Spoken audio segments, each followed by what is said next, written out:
C'est pas tout de mettre des gens de culture ou de langue différentes ensemble. Il faut vraiment penser à qu'est-ce qu'on va leur demander de faire, qu'est-ce qu'ils vont faire. On les met pas seulement ensemble pour qu'ils parlent pendant 1 heure. Il faut avoir des objectifs pédagogiques très clairs en arrière de ça.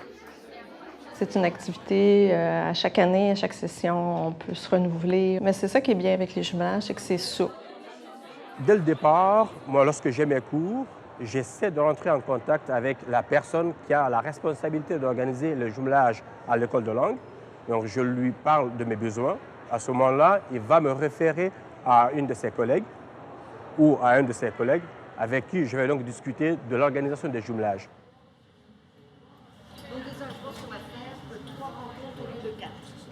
En fait, ce qui est important pour chaque jumelage, c'est de rencontrer évidemment l'enseignant. On regarde nos plans de cours respectifs, le calendrier, les objectifs du cours. Et là, on voit, parce qu'en fait, chaque jumelage est différent. Donc là, en fonction de ces objectifs, des objectifs de mon cours, on dit on va faire 1, 2, 3, 4 rencontres. Moi, c'est à l'extérieur du cours, par choix. Des fois, il y a des jumelages qui sont dans la classe. Quand on fait le jumelage en groupe avec travail social, là, il y a toute une démarche où, au début de la session, les étudiants de travail social viennent une première fois. Mes étudiants de langue seconde remplissent un formulaire avec des thèmes qui les intéressent. Et là, il y a tout un travail pour construire les équipes selon les thèmes qui intéressent.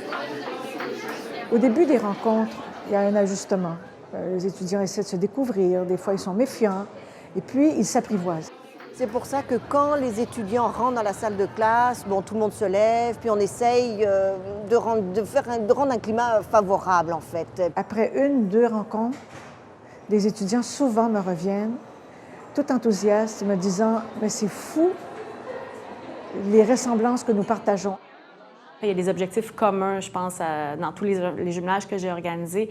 Et c'était vraiment la sensibilisation, développement de la conscientisation interculturelle. Pour moi, c'est extrêmement important. Puis je trouve que le fait de rencontrer une personne issue d'une autre culture, ça allume des choses, ça fait réfléchir. Et cet aspect-là réflexif, c'est un objectif donc, qui est commun dans tous les jumelages que j'ai faits. J'aime mieux qu'on parle des thèmes plus controversés parce qu'en fait, les étudiants ou les immigrants, souvent à chaque fois qu'ils rencontrent des Québécois francophones, ils doivent toujours parler de leur parcours. La première question, tu viens d'où? Qu'est-ce que tu fais? Nanana. Et moi, dans mon jumelage, en fait, j'aime mieux qu'ils parlent directement des vraies choses. Les activités pédagogiques à privilégier sont celles qui sont vraiment significatives, authentiques, qui vont partir, par exemple, d'une réalité qui a été vécue, d'une étude de cas, d'un document authentique.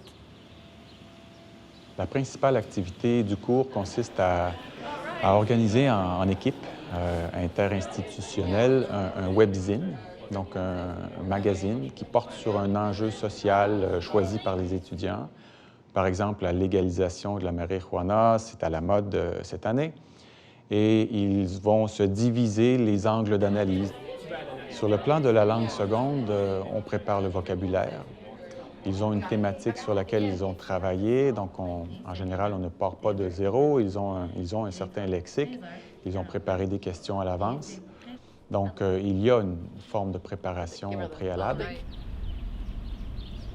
Les étudiants qui se voient les 3 fois à l'extérieur, ils ont un sujet de discussion et moi, je leur demande de me remettre un compte-rendu de ce jumelage, un compte-rendu de ces 3 rencontres. Et c'est ça que j'évalue. Je n'évalue pas le travail qu'ils font avec le jumeau. J'évalue simplement le résumé qu'ils vont me remettre. Un des éléments importants pour réussir son jumelage, outre la préparation, ce serait d'établir chez les élèves le sentiment qu'ils sont tous égaux, qu'ils ont le même type de rôle à jouer, qu'ils doivent s'entraider, qu'ils doivent coopérer. On est venu à travailler une équipe de profs, de chargés de cours, de maîtres de langue dans 7 départements. L'école de langue a 7 départements, 3 facultés. Et on allait donner des conférences, on parlait de notre projet. Les gens nous disaient, avez-vous écrit quelque chose? Un livre qui pourrait remplacer le fameux recueil de textes pour rendre le projet concret pour quelqu'un qui s'y intéresserait. On avait vraiment en tête quelqu'un qui lit ça, on souhaite qu'il ait le goût d'en faire.